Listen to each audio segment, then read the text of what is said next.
Jackie Lee Price for Shadowbox UK. Today's guest is a wonderful up-and-coming fighter. He's fighting at super lightweight.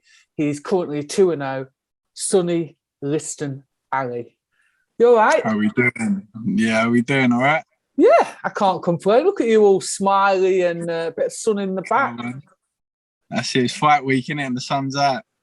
Yeah, loving life. And you're making weight easily because you're smiling. Smiling. And I got a coffee in my hand, do you know what I mean? Life is good. Life's good. Life's good, isn't it? It is. It is. So listen, let's talk a little bit about you and your background. Your debut was November 22, and then you're out the following month. They're already keeping you quite busy. You're out this Saturday on the 19th of March at the Wembley Arena against Lee Glover. You're getting them in, aren't you?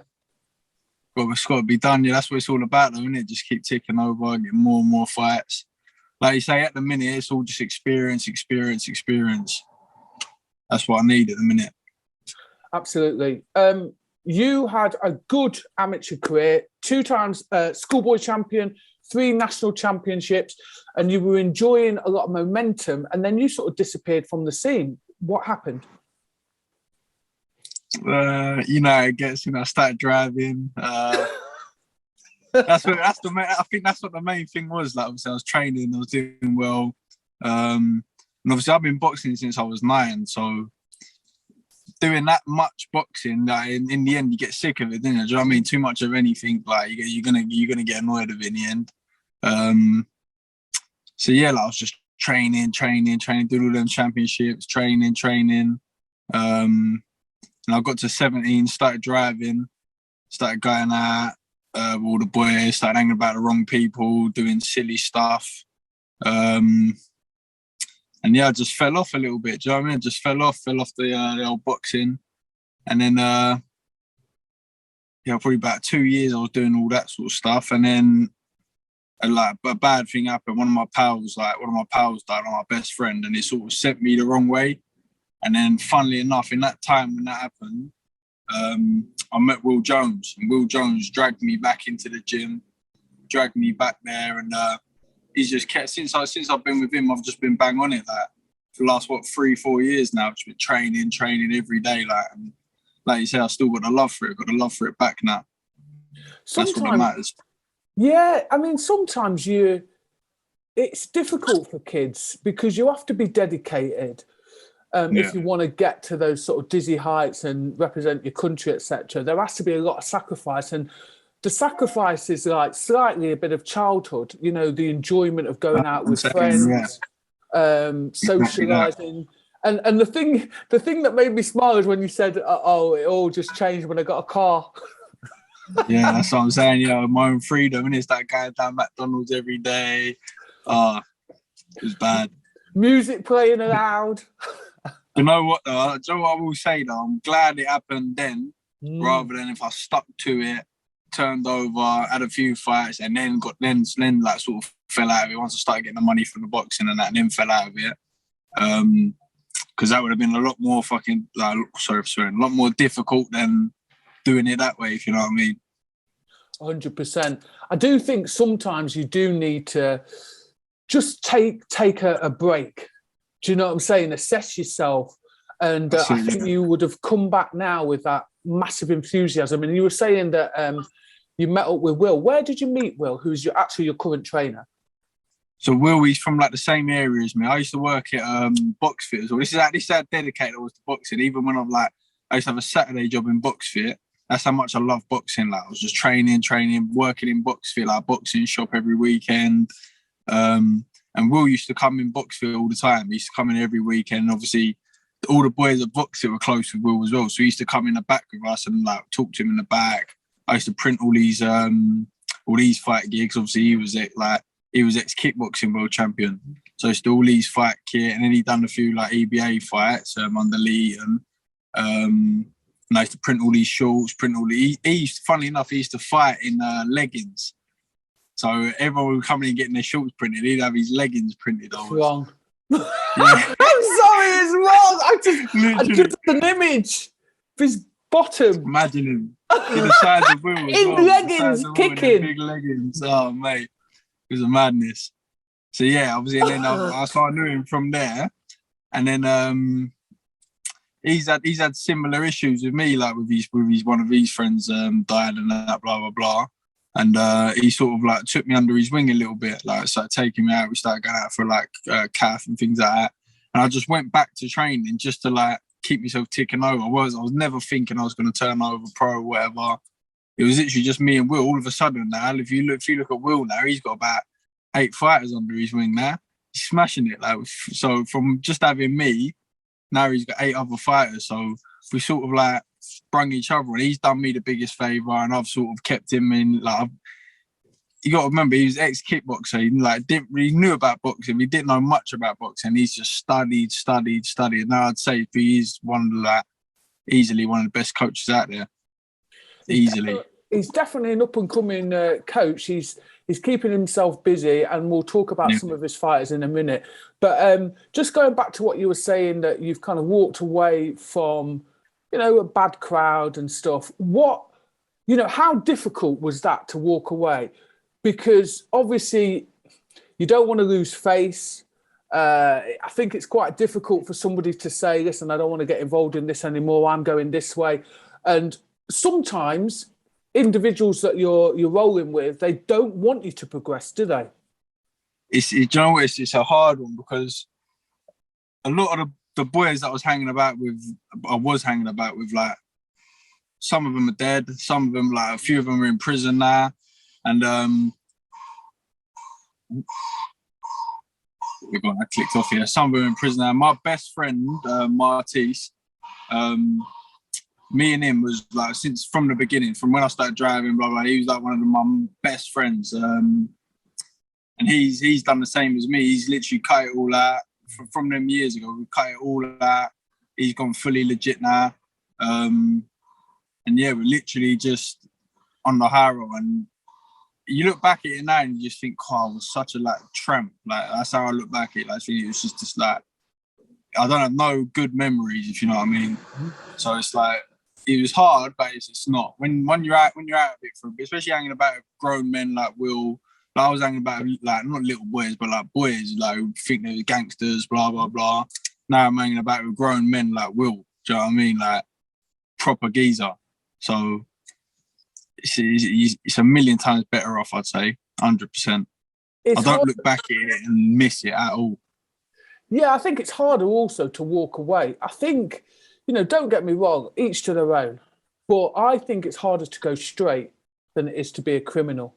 And again, I don't, everybody has a different path. I don't know everybody's upbringings. You don't know what they've been through. But I believe it's harder to go straight than it is to go, left of field. Would you agree? Definitely. Like listen, like my pal, like one of my other pals, I'd say, I can't really say his name, but he was earning big time. He was doing really well when they're like obviously doing silly stuff. And then now he's not struggling, but he has weeks where he's got no, but he's on the straight path. Do you know what I mean? And obviously I'm on the straight path for this boxing. And like I've always said to him, no matter what he's going through now, I'll always help him. Rather than him go back to doing what he was doing, I'd rather always give him dough, or I'd do you know what I mean? That's how it is. It's just one road, isn't it? At least you're gonna end up dead or in jail. That's it. Well, 2 roads, but yeah, you're absolutely right. Yeah, 2 roads. Yeah, sorry. If you're enjoying the conversation, please don't forget to like, subscribe, and hit that notification bell so you know when we drop new content. Yeah, you're absolutely right. Huh? Come on. It up. So listen, I totally agree with what you're saying. I'm going to be honest with you, and I don't think I've ever told a participant this before, but we, as a channel, you need sponsorship, you need all these likes and stuff to get the ball rolling and to keep people interested and to make some money. And I've actually been offered a lot of money a couple of years ago, a lot of money as sponsorship to go through my business. And it would have made Honestly, Yeah. Sonny, it would have made life a lot easier. But I know there's always a payoff. So I turned it Yeah, there's down. always something, yeah. You're right though with the sponsorship, like you say, in between fights and that, when you're not getting done. Luckily, my granddad's got his own garage, it's Pride Auto, so I'll plug that in there quickly. He's got his own garage, and I'll eat with the training, because he knows I'm training in the mornings. I say like I train 10 till 1 or whatever. So he has me in the garage at 1 o'clock till 5 o'clock, and he just gives me a bit of cash in hand work sort of thing. So he's sort of helping me it's not tick over. Cash in hand, it's on the books, isn't it? Yeah, it's on the books. Yeah, it's on the books, but but that's what I'm saying. Even things like that. But he could sponsor me that, but he said, look, I'd rather you be here anyway with me, with your granddad working, sort of, rather than just me just chucking dough at you, sort of thing. But sponsorship is very, very important in boxing. Because, like you say, some people feel like, if I didn't have a granddad who could do that for me, like, I'd be skimping that in between all the fights, and it would just be long. And that's like you said, that's what drags people back to what they was doing at first, sort of thing. Absolutely. So it's one of them ones, isn't it? It is, I'm afraid. So yeah, you signed with Queensbury Promotions, but you turned over before the pandemic. Was it a case of, literally the pandemic happened, and like a lot of other amateurs, I thought, you know what, I'm done with the amateurs, can't train, let me take my chances in the pros? Do you know what it was with me? Like I said, see, when I first come back, I come back just to train, just to tick over. And I said to Will, look, get me one of these, like, I call them the bum fights. Me one of the bum fights, just to keep me going, sort of thing. And he's done that. And then we had Hamza Shiraz. I used to box at the same amateur club as him. And he joined with Will a little while after.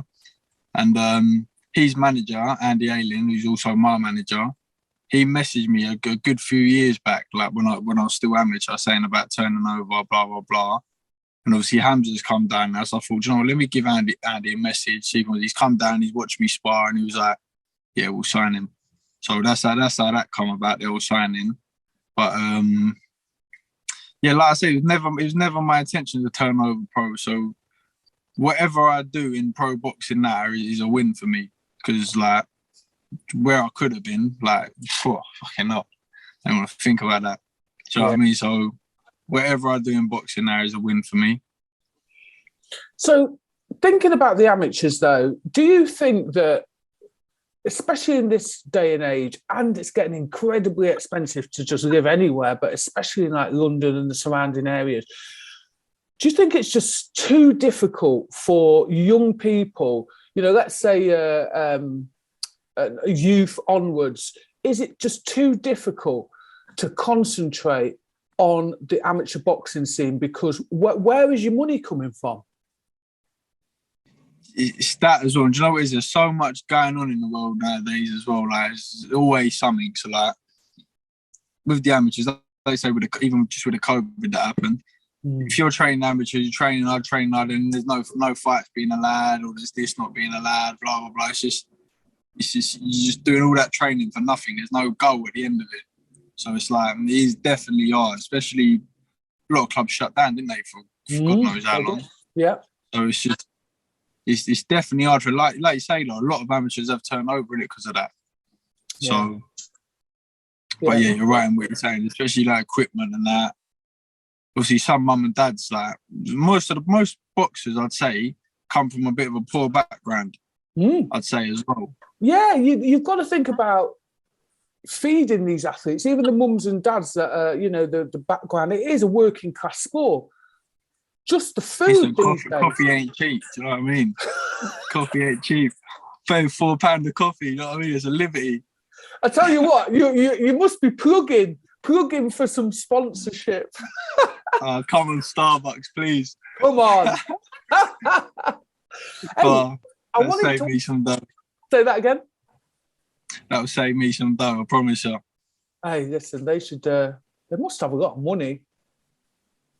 Must have a lot of money to. I don't think they sponsor anybody or anything, do they? They don't that. My missus watches all Joe that who's the one that goes out with Tommy Fury? Oh yeah, I know you mean. I can't remember her name. Pretty girl. She yeah, she's been dying to get. I don't know if they have sponsored her actually now, but she's been dying to get Starbucks to sponsor her. That's what my missus keeps saying.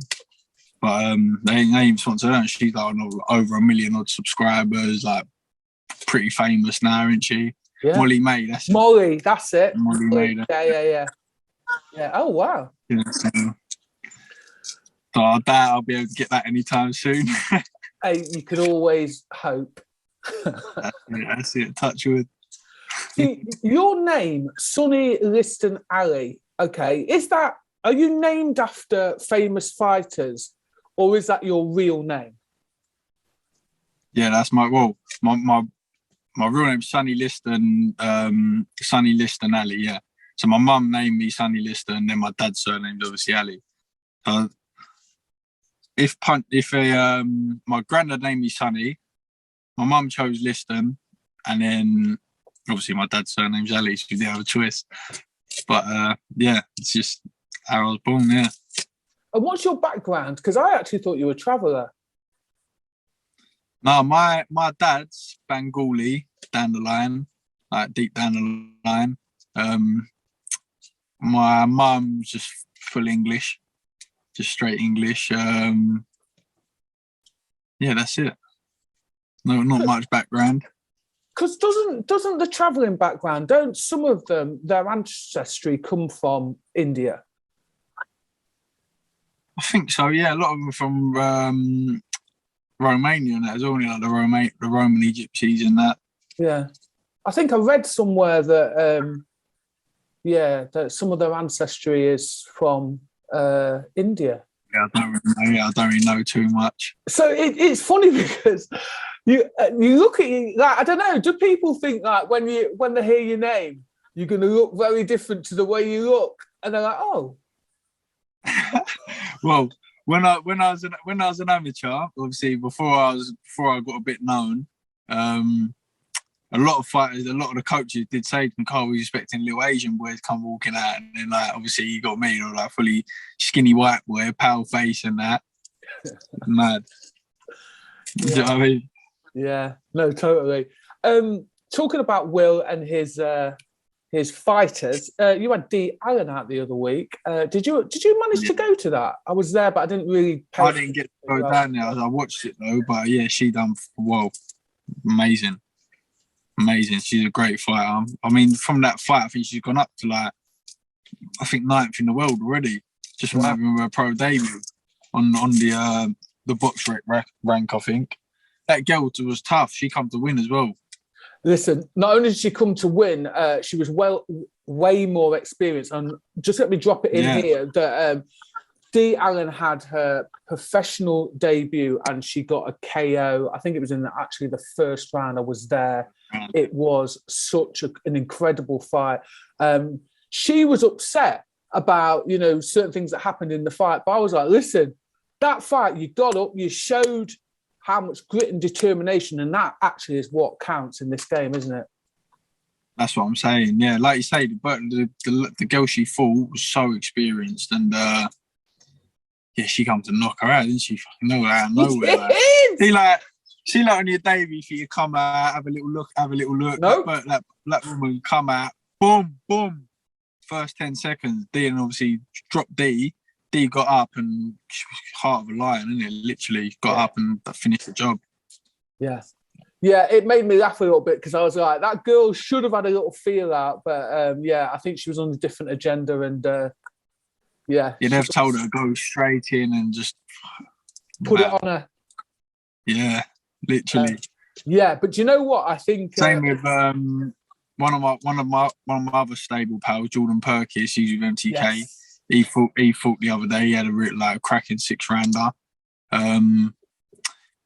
He dropped in the 3rd round, I think, and got up and then carried on winning. I think with his one, he's a bit different. He was just teeing off on this kid, and he sort of I feel like he got got too comfortable in there. He was just teeing off, and obviously the kid just come with some wild swing and it landed. Dropped Jordan got back up, and then he won every other round, you know what I mean? But he's another really good kid. He's one of the most dedicated kids I've seen in boxing, Jordan Perkis. He'll go far. I'll definitely get him on the interview, I'd say. I will do. What about Arnold as well? He had his professional Arnold as well, yeah. Saturday? Yeah, he cleaned him out first round. KO! That was the same day as Jordan's, yeah. Wow. Listen, it's exciting because there's a beautiful crop of people coming through. And I imagine in your gym, because, you know, you're young, you're all hungry, that must lift all of you to, you know, to step up a level and try to top each other, surely. Yeah, definitely, especially around my sort of weight as well, because we've got O'Hara Davis in there as well. He's fighting for a world title in a few, well, not long now. And obviously, I'm doing rounds of him most weeks. And listen, the geezer is, he doesn't look the best, but he's a top quality boxer. And he's when you get in there, it's a whole different story to watching him. Do you know what I mean? And the experience he's got, I'm only going to learn from him. Do you know what I mean? So having a sparring partner like that, I always give him credit. Listen, he's top stuff. I think you're absolutely right about people not giving him credit, or they weren't giving him credit because he's not so easy on the eye. However, literally in the last couple of years, this kid has just swept through people that he was supposedly not able to sweep through. Exactly that. Listen, it's been great to speak to you. I'm looking forward in the future to seeing you in the flesh in the fight. But do you know what? Until then, I caught you last time, didn't I? I catch you after the last fight, didn't I? Yeah, I mean, I want to watch you actually in the ring in the flesh. If that makes sense. Come on, yeah. Thanks ever so much for giving me your time. Nice one. Thank you.